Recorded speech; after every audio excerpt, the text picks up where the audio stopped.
Olá, amigos e amigas, muito obrigado por acessar o canal Ramilfo Ensina. Quem foi o profeta Abacuque? O que significa o justo pela sua fé viverá?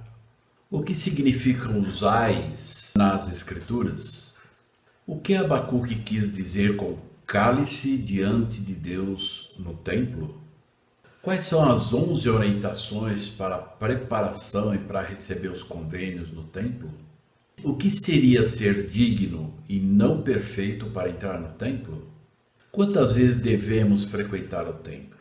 Quais são os 5 convênios essenciais que fazemos no templo? Por que todos se vestem de branco no templo? Como devemos nos apresentar na casa do Senhor? Existe uma ordem no templo? Como posso afastar a oposição de minha vida? O templo nos prepara para retornar à presença de Deus? Veja isso e muito mais.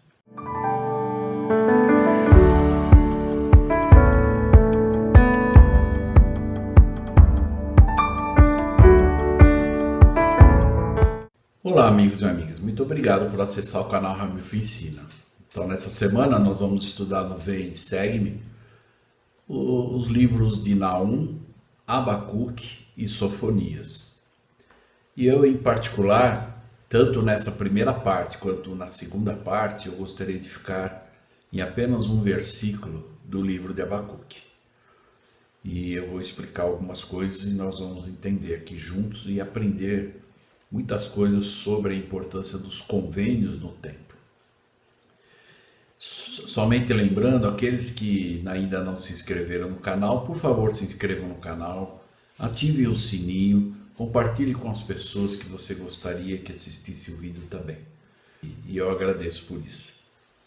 Eu gostaria de usar um versículo de Abacuque, e esse versículo eu me lembro há muitos anos atrás, no Templo de São Paulo, na recepção, quando nós, na verdade, chegávamos no templo para apresentar a recomendação, e tinha uma plaquinha escrita, exatamente essa escritura de Abacuque 2, versículo 20, que diz o seguinte: porém o Senhor está no seu santo templo, cale-se diante dele toda a terra. Então, o que o Senhor quer dizer com isso? Ou qual é o princípio que nós podemos aprender sobre isso? Que o templo é a casa do Senhor e ele está dizendo, cale-se diante dele toda a terra. Então nós vamos aprender algumas coisas aqui e lembrar da importância de realmente frequentar o templo, de ter uma recomendação válida e de poder realmente receber os convênios. Para aqueles que já receberam, renovar os convênios. E aqueles que não receberam ainda, receber, se preparar para receber. Vamos apenas aprender aqui quem foi Abacuque. Quem era o profeta Abacuque?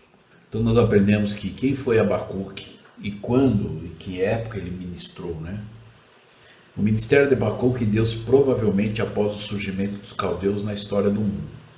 Muitos dos eruditos na matéria acreditam que seus escritos datam depois da batalha de Carquemes, mais ou menos em 605 a.C., na qual Nabucodonosor derrotou os egípcios, e antes da primeira deportação dos judeus em 597 a.C.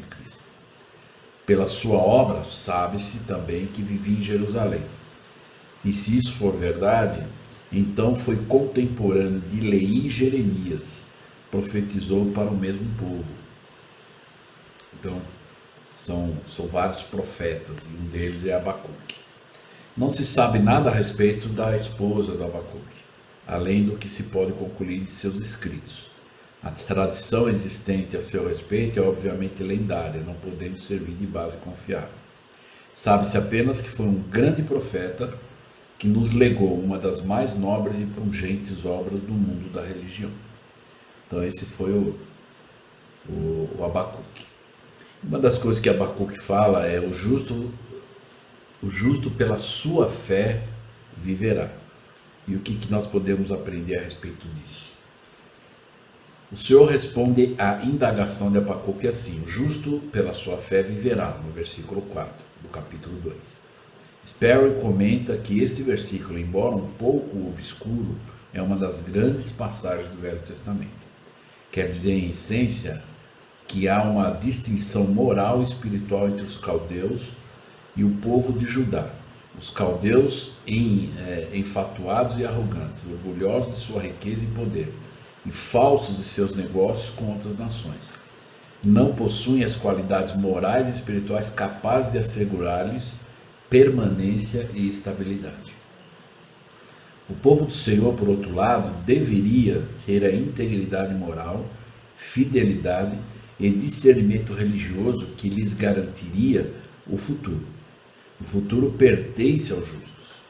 Quando o profeta diz que o justo pela sua fé viverá, mais exatamente por sua fidelidade, dá a entender permanência, ou seja, constância, né?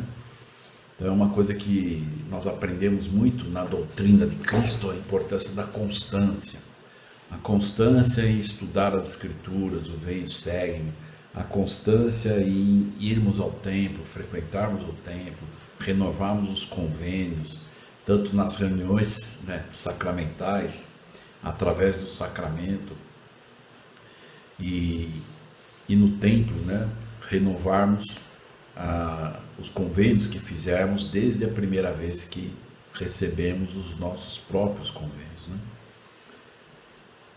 Então, uma das coisas que também nós observamos no livro de Abacuque e outros capítulos também dos outros profetas, é na verdade o ai, né? Ai do povo. Então, o que é, o que representa esses ais, né, na Babilônia? Em Hebreus 2, 6 a 8, ele fala sobre a ganância e a exploração. Então, ele diz, ai no povo que tem ganância e exploração. No versículo 9 a 11, ai da soberba e da desonestidade. Do 12 ao 14, ai do egoísmo e opressão no trabalho. 15 a 17, ai do invasor cruel e do orgulhoso. E do 18 ao 20 ele diz, ai dos que negligenciam o Senhor com a idolatria, né, que tinha muito. Então esses são alguns dos ais, né? E quando na escritura está ai do povo que faz isso, é que já está numa situação muito perigosa, né? E então é alguns dos ais, né, que é chamado nas escrituras, para nós podermos entender. Então, as duas escrituras que eu gostaria de usar, que é o mesmo princípio, e é o que nós já vimos aqui na abertura, e que esse versículo é o que eu vou abordar, tanto na primeira parte e na segunda. Abacuque 2:20. Porém o Senhor está no seu santo templo, cale-se diante dele toda a terra. Interessante que no livro de Sofonias, repete da mesma forma, no capítulo 1, versículo 7, diz o seguinte, cala-te diante do Senhor seu Deus, porque o dia do Senhor está perto. Porque o Senhor preparou o sacrifício e santificou os seus convidados. Então nós, quando temos uma recomendação válida para o templo, é como receber um convite para uma festa, um convite que só entra com convite, né? Então, por isso que nós temos que ter a nossa recomendação válida. E aqui também ele fala sobre porque o dia do Senhor está perto. Tanto a importância de nós guardarmos o dia do Senhor, irmos à igreja renovar os convênios através do sacramento, e também sobre a vinda de Cristo, né, que nós estamos aguardando. Então, nós na verdade precisamos estar prontos e preparados para esse dia. Então, eu gostaria então nessa primeira parte da aula, como se fosse uma introdução, como eu falei, tanto nessa primeira parte quanto na segunda parte, eu vou falar sobre a importância do templo, a casa do Senhor. E alguns aspectos que, principalmente aqueles que já fizeram convênio no templo, vão entender melhor. Aqueles que ainda não fizeram, são coisas que nós podemos saber, eu vou indicar a fonte e vou dar realmente a referência até para que possamos estudar de uma forma mais profunda e mais detalhada. Mesmo porque eu não vou conseguir abordar o que eu vou indicar, onde essa indicação, né, como por exemplo, nessa primeira parte aqui da nossa apresentação, ou do que eu gostaria de falar, eu vou usar esse folheto aqui, ó, que é conhecido de muitos.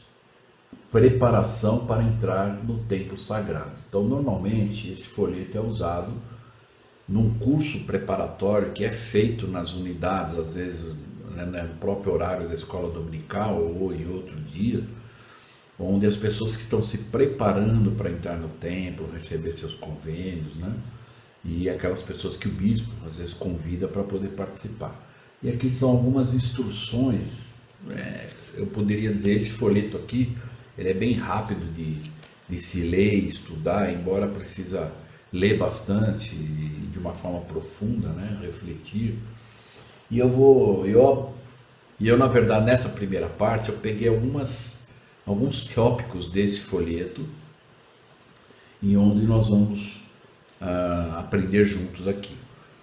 E lembrando, né, da importância de nós podermos estudar. Às vezes a gente já passou pelo templo e é interessante quando a gente lê, por exemplo, esse folheto aqui, mesmo para aqueles que já receberam a sua investidura, fizeram convênio, esse folheto de vez em quando eu aconselho ser estudado. E tem alguns detalhes, às vezes algumas coisas tão simples que acaba caindo no esquecimento, né? E nós vamos ver isso aqui agora. E então eu escolhi algumas partes desse folheto, mas eu os convido a estudar esse folheto aqui, que vocês podem obter na sua aula, né? Na sua unidade ou no dispositivo da igreja tem, ou se quiser ter em papel, né? Comprar. Então esse folheto. Então nós vamos usar esse folheto aqui. Então eu gostaria de começar aqui abordando uma das coisas que nesse folheto fala. Tudo que eu vou falar nessa primeira parte está nesse folheto e eu só estou pegando algumas partes. Uma das coisas importantes, e eu estou indicando, como vocês podem ver lá no folheto, eu estou indicando a página. Até se vocês quiserem, talvez assistindo agora o vídeo, pegar esse folheto e acompanhar, é claro que no folheto vai estar escrito e explicando muito mais coisas do que eu vou colocar aqui. Mas aqui eu vou colocar, de uma certa forma, um resumo para nós podermos ter a visão. Uma das coisas que nós aprendemos quando nós estamos nos preparando para ir no templo, ou quando já passamos pelo templo, e não podemos esquecer, é venham ao templo. Nós temos ouvido o nosso profeta falar muito sobre isso, né? A importância de dispormos de tempo para realmente estar no templo, realizando as ordenanças pelos nossos antepassados. Então, venham ao templo, se não agora, venham logo, orem fervorosamente, coloque sua vida em ordem, economize o quanto puderem na esperança de que esse dia chegue. Então, aqueles que já têm uma recomendação, aqueles que não têm, o mais rápido possível, procure o seu bispo, o seu líder e busque ter essa recomendação. E veja o que precisa ser feito para que você tenha uma recomendação e possa, então, entrar no templo, né? A segunda coisa aqui é que estas coisas são, na verdade, sagradas e não, como muitas vezes pensam, secretas. E algumas pessoas às vezes falam, bom, se só membro da igreja pode entrar no templo, então vocês têm coisas que nós não podemos saber, então na verdade é secreta. Então uma das coisas que nós podemos explicar para as pessoas é que não tem nenhum segredo dentro do templo. Apenas que as pessoas que entram lá precisam estar preparadas, pelo menos ter no mínimo 1 ano como membro da igreja, ter feito esse curso, entender a importância e desejar fazer um convênio. E aí vai poder saber todas as coisas daquele que já entrou no templo e já recebeu as ordenanças e fez convênio. Então não é nada, na verdade, segredo, mas é muito sagrado. Por isso que nós temos que entender que nós não conversamos sobre as ordenanças do templo ao sairmos de lá.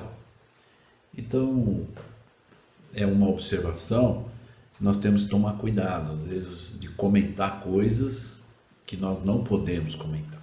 Aí, volto a repetir, não é que é segredo, é sagrado. A curiosidade, às vezes muitas pessoas querem entrar ou passar pelo templo porque tem curiosidade. Então a curiosidade não é uma preparação. O interesse profundo em si também não é uma preparação. A preparação para as ordenanças necessárias inclui os passos preliminares, que são fé, arrependimento, batismo. Então a pessoa precisa ser batizada, precisa ser confirmada e precisa ser digna, né? Dignidade e maturidade também, espiritualmente falando, a quem entra como convidado na casa do Senhor. Então a pessoa precisa ter a maturidade, né? O entendimento e desejar fazer o convênio por si mesma, né? E lembrando então desse aspecto de que as coisas são na verdade sagrada e não secreta. Uma outra coisa importante que às vezes muitas pessoas confundem, e eu posso falar isso porque às vezes quando eu estou fazendo uma entrevista para a renovação de recomendação, uma das perguntas que tem lá, e que é uma das últimas, né, se a pessoa se considera digna de entrar na casa do Senhor e receber todas as ordenanças, né? Então, o que é ser digno, né? Então, às vezes muitas pessoas até falam, olha, eu não sou perfeito, mas eu tô.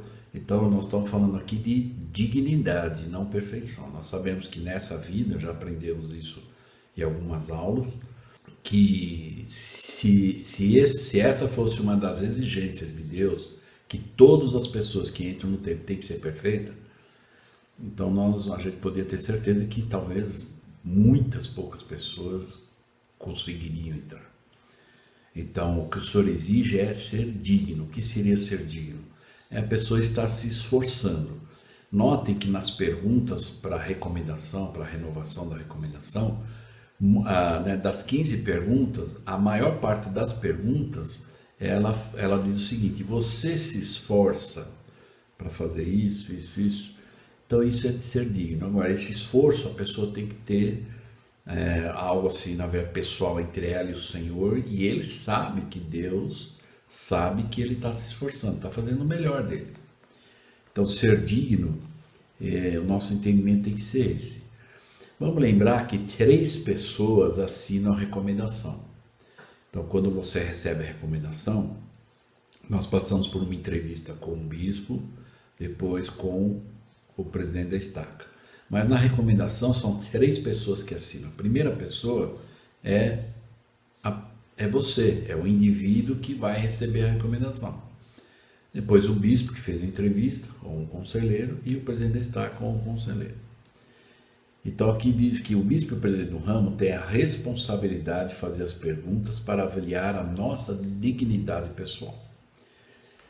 E aqui diz, o bispo é um juiz comum em Israel e deve ser sigiloso, não pode ser pressionado por situações que não estão em ordem para que ele assine a recomendação. Então é um cuidado que nós precisamos ter. Por isso que nós aprendemos na igreja a importância de se preparar. E eu vou abordar um pouco isso no sentido de ensinar algumas coisas que já aconteceram.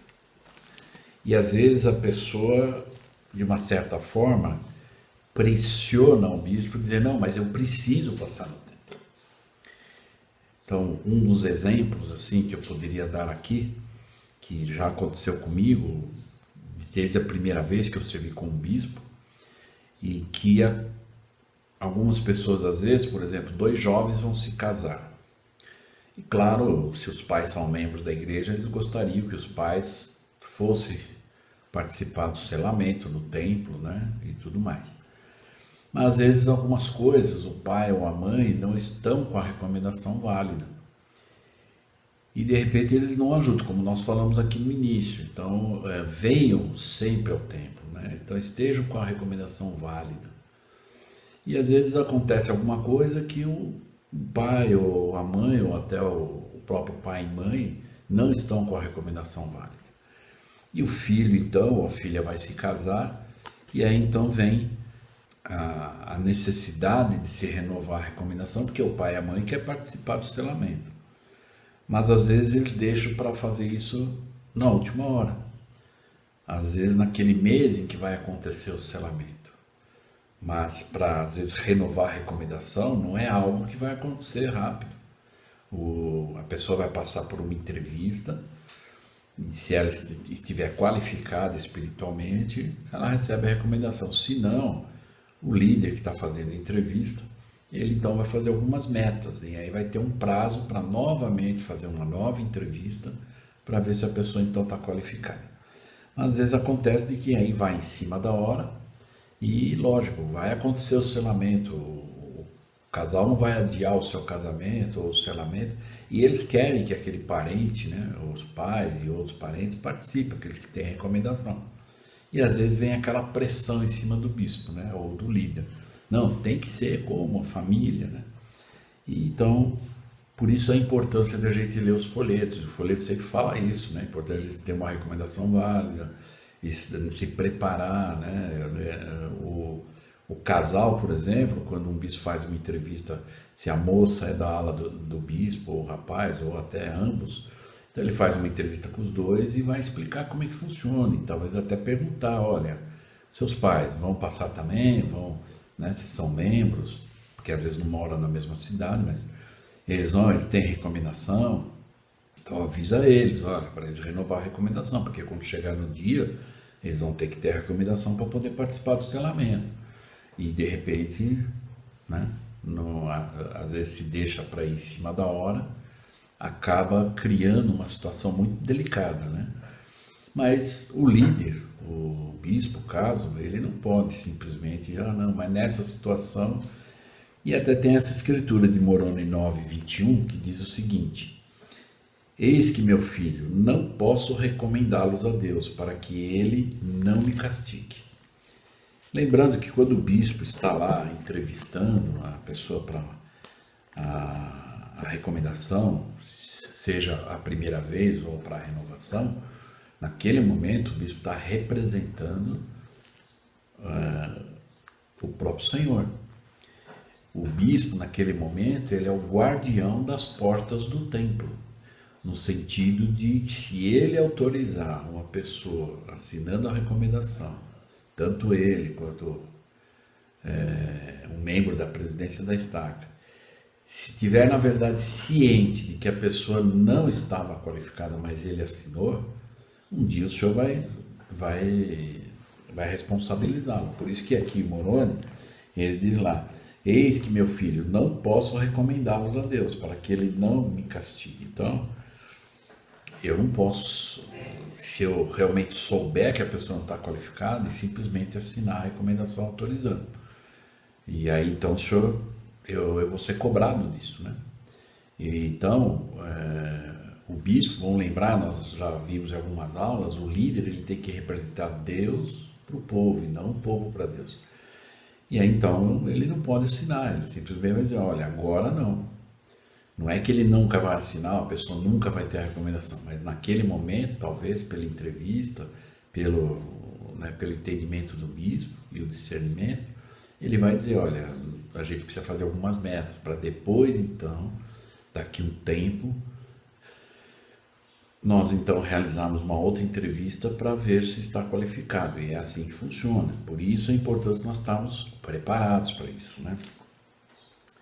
Em Doutrina e Convênios, nós vamos ver aqui também na seção 46, aqui fala a respeito dos dons, né? Então, eu até convido, né, aqueles que ainda não estudaram as Escrituras, essa seção 46 profundamente, que posso fazê-lo, né?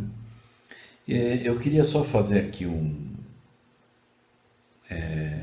adendo, além dos dons que nós vamos ver aqui, a partir do versículo 11, mas eu queria ver o versículo do 7, no finalzinho. Nós vamos lembrar, por isso que a gente tem aprendido em várias aulas, e nessa nós vamos relembrar a importância de nós conhecermos a doutrina por nós mesmos, nós sabemos por nós mesmos. Esse versículo 7 da seção 46 ensina o seguinte: tendes ordem, porém, de em todas as coisas pedir a Deus, que dá liberalmente, E aquilo que o Espírito vos testificar, assim quisera eu que fizesseis, em toda santidade de coração, andando retamente perante mim.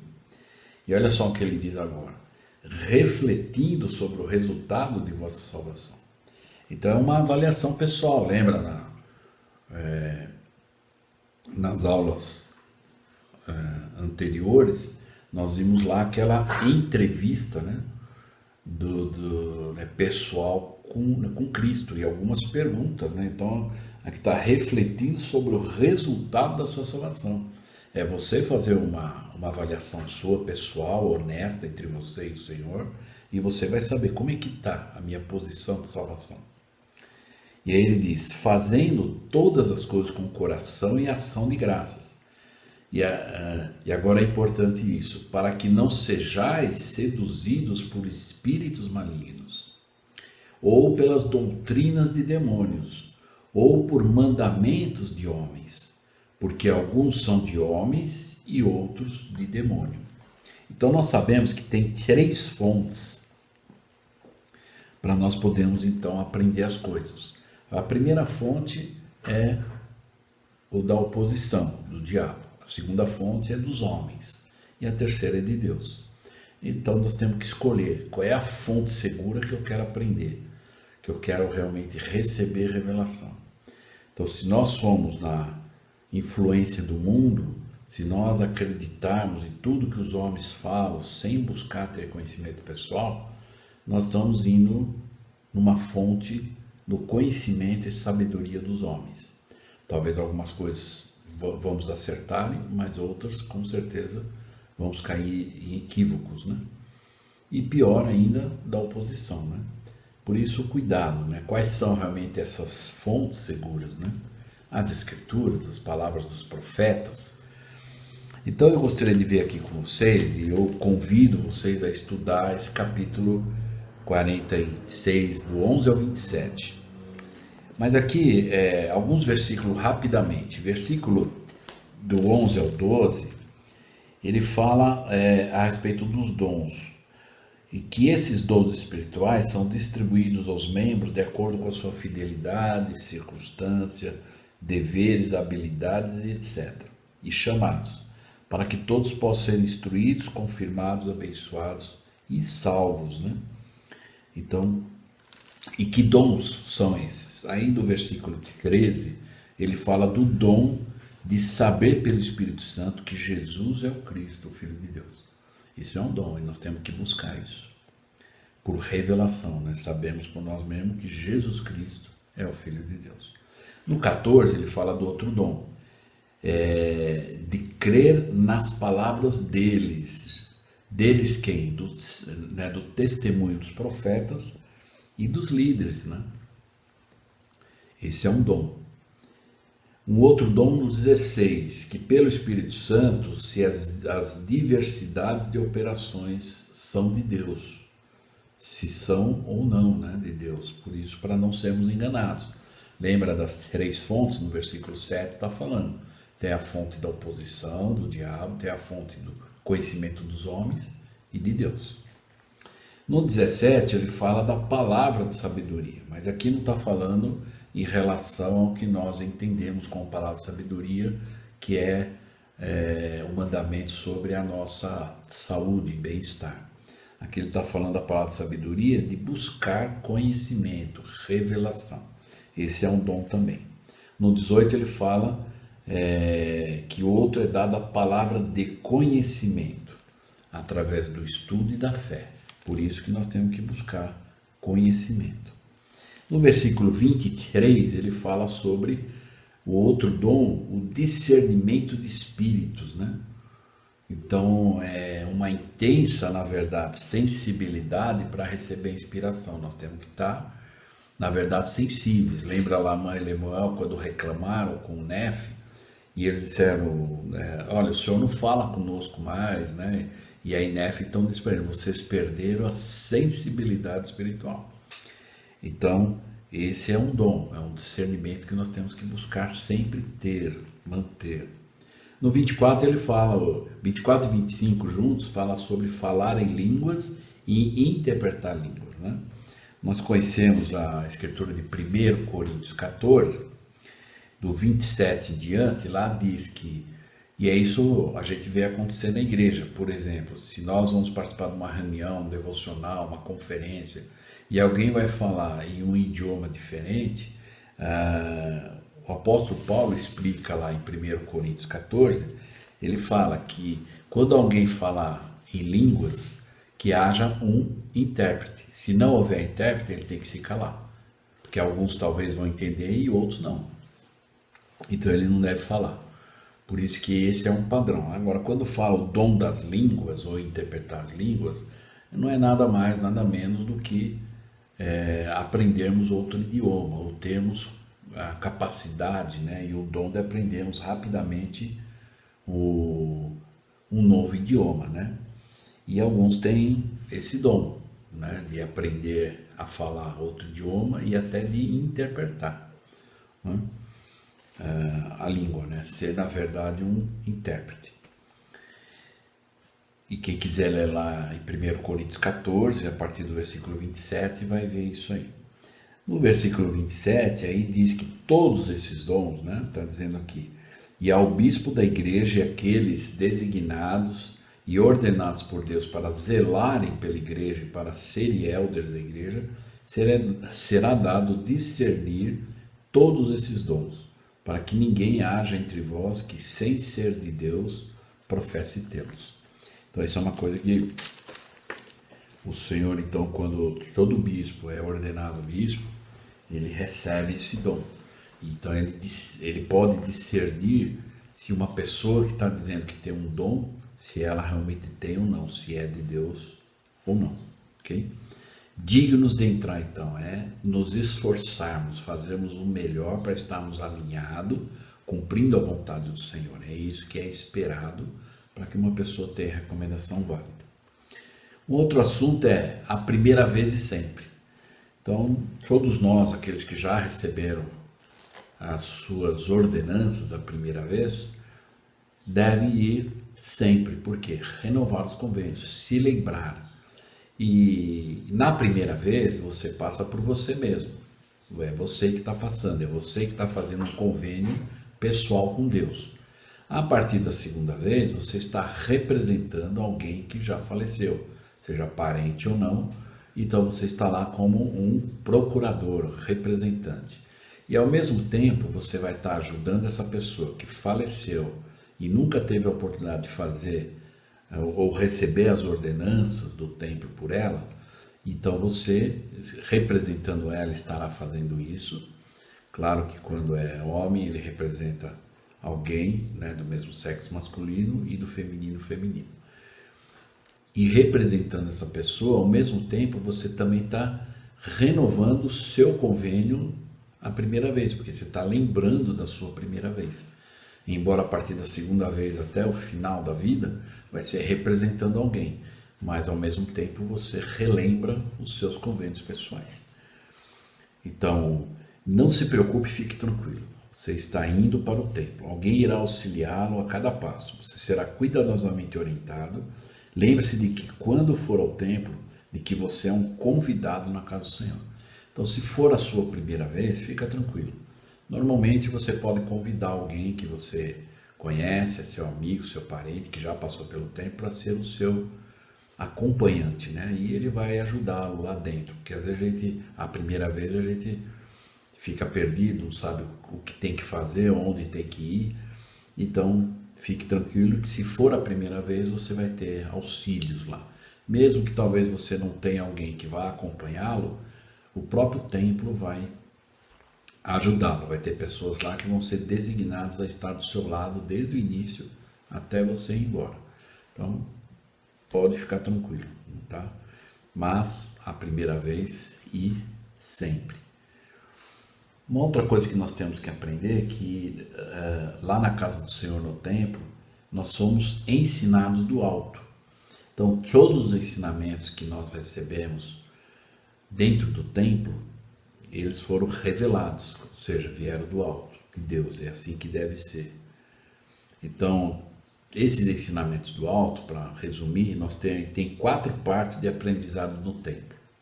A primeira, as ordenanças preparatórias. A segunda, as instruções por palestras e representações. A terceira são os convênios. Nós fazemos 5 convênios: da obediência, do sacrifício, viver o evangelho, castidade e consagração. E é interessante notar aqui que o viver o evangelho está ligado, alinhado com os 10 mandamentos. E dentro dos 10 mandamentos tem o mandamento de viver a lei da castidade.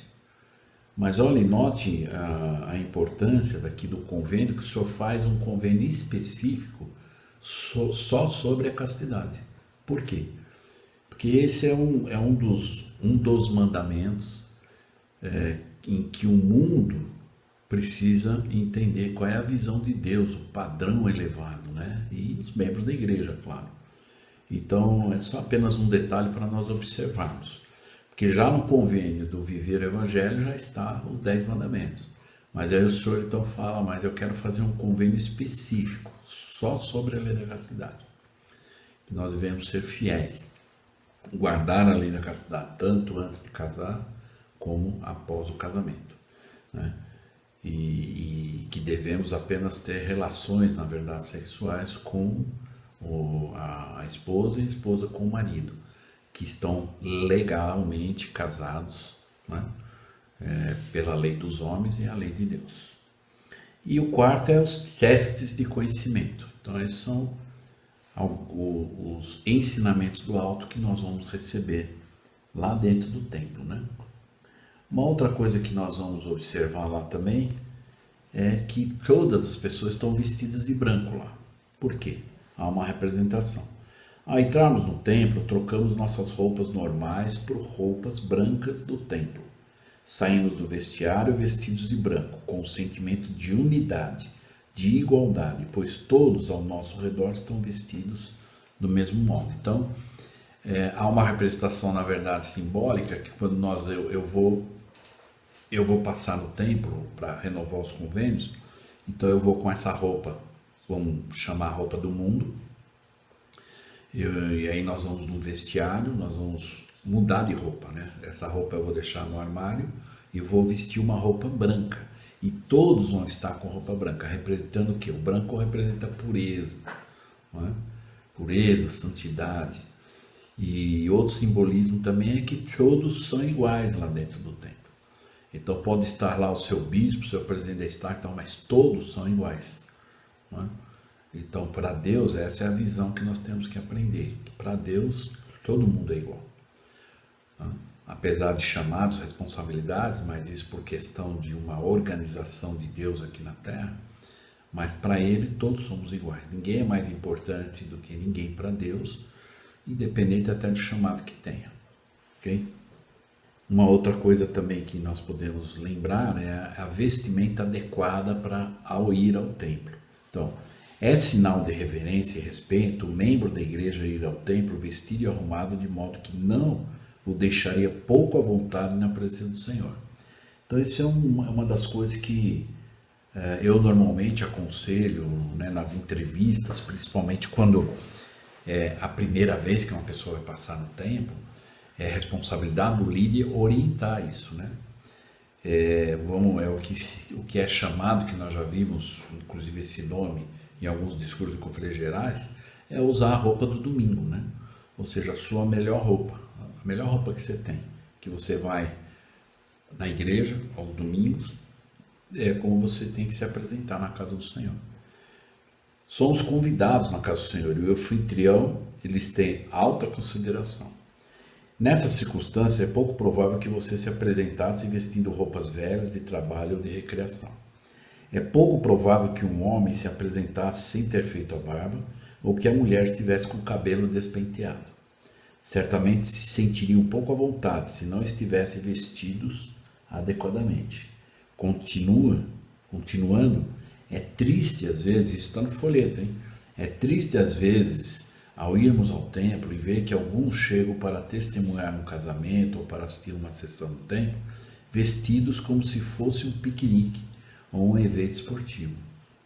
Mesmo Às vezes as pessoas, bom, lá dentro do templo é uma coisa e lá fora do templo é outra. Não, a casa do Senhor abrange toda a área, né? Tanto lá fora, tudo. Então é algo que nós temos que pensar, meditar e refletir. Também vemos testemunhos de casamento que obviamente não prestaram muita atenção aos conselhos das autoridades gerais sobre vestuário e aparência, sobre o cuidado que devemos ter para não imitar o mundo nas extravagâncias da moda, no comprimento do cabelo e do penteado e etc. Ficamos imaginando por que uma pessoa suficientemente matura para poder entrar no templo não teria o bom senso de saber que o Senhor não se agrada com aqueles que se mostram inclinados a seguir o mundo. Então, muito cuidado. Embora é aquilo que a igreja não vai fazer uma lista, olha, é assim, isso pode, isso não pode. É nós. A gente tem, onde eu vou, é a casa do Senhor, é um convite feito por Deus para irmos na casa dele. E na casa de Deus nós temos que nos apresentar da melhor forma possível. Não é? Então, o que é esperado. E é o que está no folheto que nós podemos aprender também. Uma outra coisa que nós podemos aprender é que tudo é feito em ordem. Não é? Deus é organizado. Então, perguntavam constantemente ao profeta Joseph Smith: podemos ser salvos sem passar por todas as ordenanças? E o presidente Joseph Smith respondeu: eu respondo que não. A palavra casa aqui mencionada deveria ser reino, e a pessoa que deseja ser exaltada, a morada mais alta, precisa obedecer uma lei celestial e toda a lei também. Então, precisa receber todas as ordenanças, né? Para poder ser salvo, desde as águas do batismo. O próprio Cristo, segundo o NEF 31, que nós conhecemos como a doutrina de Cristo, lá explica que Cristo não precisava ser batizado. Mas por que ele foi? Para ser o exemplo. Ele não empurrou, ele está dizendo: vem e segue-me, né? Sigam-me. Então é isso que nós temos que fazer. Se o próprio Cristo, que não precisava, se batizou para dar o exemplo, né? Quem é que pode dizer que não precisa do batismo?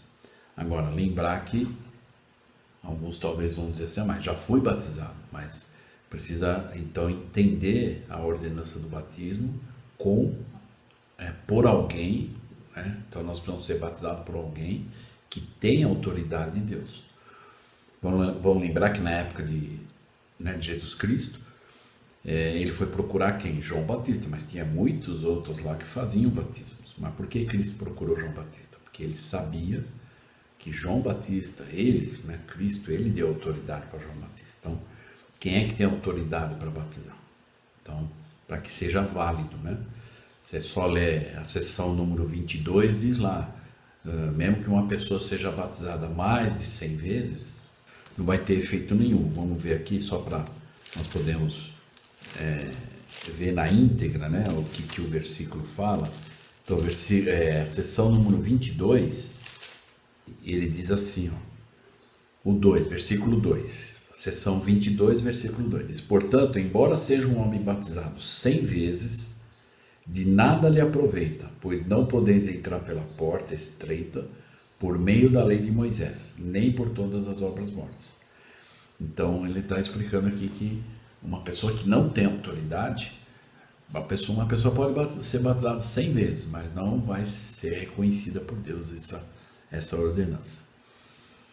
Lembrar também que sempre haverá uma oposição, ou seja, cada pedra angular colocada para a edificação de um templo e cada templo terminado segundo a ordem revelada pelo Senhor para o seu santo sacerdócio, diminui o poder de Satanás na terra e aumenta o poder de Deus e a santidade. Então, você quer eliminar, afastar a oposição, vá ao templo. Isso aumenta a sua espiritualidade e afasta o poder de Satanás. Movendo os céus em grande poder a nosso favor, invocando sobre nós as bênçãos dos deuses eternos e daqueles que residem em sua presença. E, para nós podermos encerrar, rumo ao véu. Então, lembrando que algumas aulas até mostrei sobre o plano de salvação, não é isso? O plano de salvação, só para nós podermos lembrar aqui, ó, Vamos lembrar que nós viemos aqui da pré-existência, nós éramos espíritos e passamos por um véu para poder vir à Terra e ganhar um corpo. E da mesma forma, quando passarmos todas essas etapas, nós vamos voltar para esse Deus e vamos passar pelo véu. Nós viemos através de um véu para a Terra e vamos voltar para esse Deus através de um véu. Por isso que fala rumo ao véu. E nós vamos entender quando fizermos os convênios. Nada requer um padrão mais elevado de retidão. Nossas obras no templo nos cobrem com um escudo e uma proteção, tanto individualmente quanto como povo. Encerrando então, portanto, venham ao templo, venham e reivindiquem suas bênçãos. Esta é uma obra santa. Então, gostaria de novamente só incentivá-los e convidá-los a estudar esse manual. Isso tudo que nós vimos agora está nesse manual. Embora o manual ele vai explicar muito mais detalhado, né? E eu aqui apenas fiz um resumo para nós podermos. Mas é importante, mesmo aqueles que já receberam sua recomendação, já fizeram convênio, estudar esse manual de vez em quando. Pegar esse manual e relembrar, né? E vai ser interessante. Tem coisa aqui que às vezes a gente lê e fala, puxa, eu estou quase esquecendo disso. E isso vai nos ajudar a relembrar a importância dos convênios e a maneira que devemos nos conduzir para voltar e nos preparar para voltar para esse Deus. Ok? Então, espero que eu possa ter ajudado e vamos ter a segunda parte dessa aula do Vem Segue dessa semana. Eu vou continuar falando no templo, só que agora eu vou falar do garment, né? A vestimenta que nós usamos. E isso eu vou tirar também de um discurso de uma liahona. Eu vou explicar isso na segunda parte da aula. Espero que eu possa ter ajudado e até a segunda parte dessa aula.